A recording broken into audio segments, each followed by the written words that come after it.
I'm talking to Colin Brooks of HSBC. Colin, we've talked a lot about infrastructure change in Europe. What about Asia? I think there is less infrastructure change happening at the moment in Asia than we're seeing in Europe, and I think there's a very good reason for that. A lot of the infrastructure change in Europe is being driven by the EU and by the European Central Bank, and of course in Asia you don't have that institution that is mandated to bring about change in the same way as the EU and the ECB are. So it is slower, but I think we are just starting to see the first signs that there could be some meaningful discussions coming about within Asia. And can you give us some idea of what those meaningful signs are? Sure. I think first of all, if I go back 20 years, there were discussions about Asia Clear and setting up some form of an Asia Clear concept within Asia. To be frank, those discussions didn't go very far because what was being discussed was setting up, investing in a big system and setting up a lot of infrastructure. And that naturally led on to discussions about where it would be based, who would pay for it, and you get all sorts of nationalistic considerations coming in. So what we're talking about this time around, and this is in the context of largely the ASEAN nations, the Association of Southeast Asian Nations. I'm talking about much more ways in which the different exchanges can cooperate, ways in which we can see convergence between the markets, so that it's much more a small step by small step approach rather than a large leap.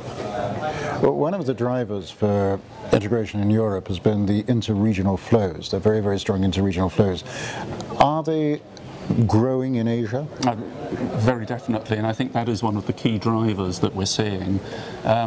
Traditionally, investment from Asia has gone out to the US and to Europe, and since the financial crisis, that has changed significantly, and we are seeing a big change in terms of increasing intra-Asia flows. And I think also what you have is an aging population in Asia, and so therefore the returns that are being demanded are higher returns are being needed, and the opportunities, frankly, are in Asia. And also there's less risk of loss on currency FX rates. I mean, in Asia there are several centres that would like to be a key financial centre for Asia. Yes. And obviously they can't all be, there will be a limited number. What is your view as to the likely dominant financial centres?